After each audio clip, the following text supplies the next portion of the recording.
So friends, आज की इस वीडियो में हम IIT जेईई एडवांस 2021 के एक और क्वेश्चन को सॉल्व कर रहे हैं जो कि है तो सिंपल, लेकिन इसके अंदर कंसेप्ट्स अच्छे हैं तो हमें कैच द कंसेप्ट्स करना है। अब ये जो क्वेश्चन है आपके सामने कुछ इस तरीके से लिखा हुआ है जिसके नीचे एक सर्किट बना हुआ है।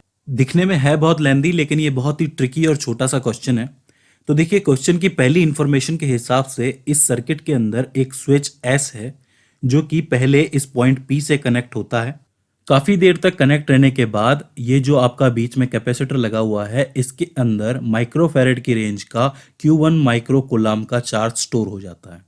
उसके बाद हम लोग इस स्विच S को P पोजीशन से हटा के Q पोजीशन पर कनेक्ट करते हैं, जिसकी वजह से इस कैपेसिटर में वापस माइक्रोफैरेड की रेंज का Q2 micro coulomb charge store हो जाता है।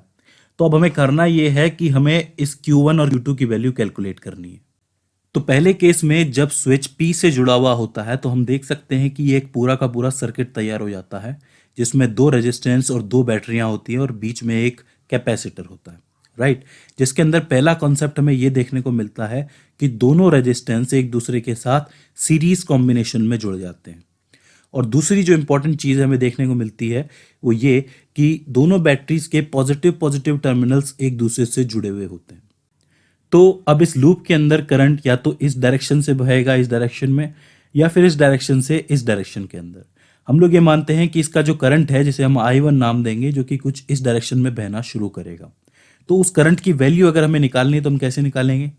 तो I1 इज इक्वल्स टू में EMF अपॉन में R होता है, ये बात हम लोग जानते हैं। R जो है आपका रेजिस्टेंस है, EMF यानी कि इसकी वोल्टेज है। तो यहाँ की वोल्टेज 2 - 1 करेंगे क्योंकि ये दोनों एक दूसरे से अपोजिटली जुड़े हुए हैं, पॉजिटिव से पॉजिटिव जुड़ा हुआ है। अपॉन में दोनों का रेजिस्टेंस, दोनों सीरीज कॉम्बिनेशन में, यानी कि 1 ओम प्लस 2 ओम।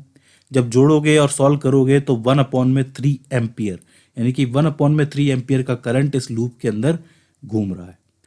तो अब हमें इस कैपेसिटर पर Q1 की वैल्यू कैलकुलेट करनी है, और हमें पता है कि Q1 इज इक्वल्स टू में capacitance multiply by voltage. Capacitance जो है वो माइक्रोफेरेड के अंदर दे रखी है, 10⁻⁻6 कर सकते हैं माइक्रो के लिए, ठीक है।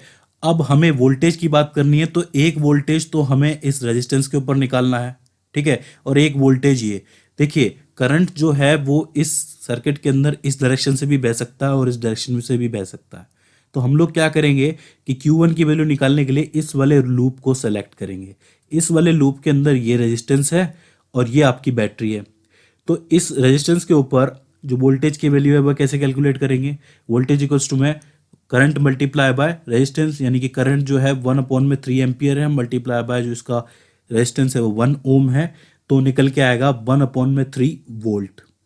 और दूसरा जो वोल्टेज है वो इस बैटरी का है, तो वो 1 वोल्ट का है, यानी कि टोटल वोल्टेज होगा 1/3 वोल्ट प्लस 1 वोल्ट।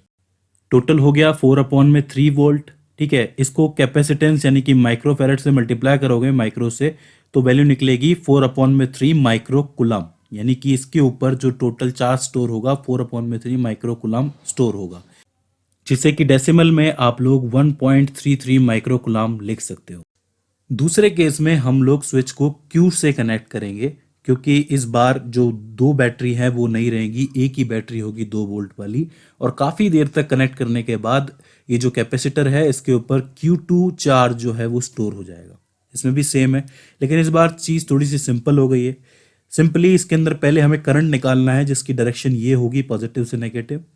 तो I निकालने के लिए इसका टोटल जो EMF है 2 वोल्ट, अपॉन में इसका जो रेजिस्टेंस है, रेजिस्टेंस जो है वो सीरीज कॉम्बिनेशन में है 1 + 2, यानी कि 2/3 एम्पियर निकल के आएगा।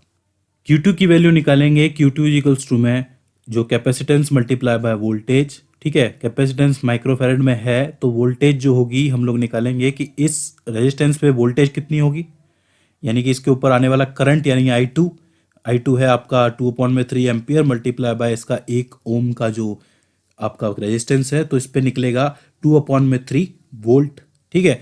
तो इसको इससे मल्टीप्लाई करोगे तो 2/3 माइक्रो कूलम, जिसको आप लोग डेसिमल में लिखोगे तो 0.67 माइक्रो कूलम जो चार्ज है वो इस कैपेसिटर पर आके स्टोर होगा। तो इस तरीके से हमें क्वेश्चन नंबर 7 और 8 का आंसर मिल जाता है, जहाँ पे हमें बेसिक कॉन्सेप्ट्स का ध्यान रखना था, जैसे कि सीरीज कॉम्बिनेशन में आपके रेजिस्टेंस जुड़े हुए हैं और दोनों बैटरीज के टर्मिनल एक दूसरे से पॉजिटिव पॉजिटिव एक साथ जुड़े हुए हैं।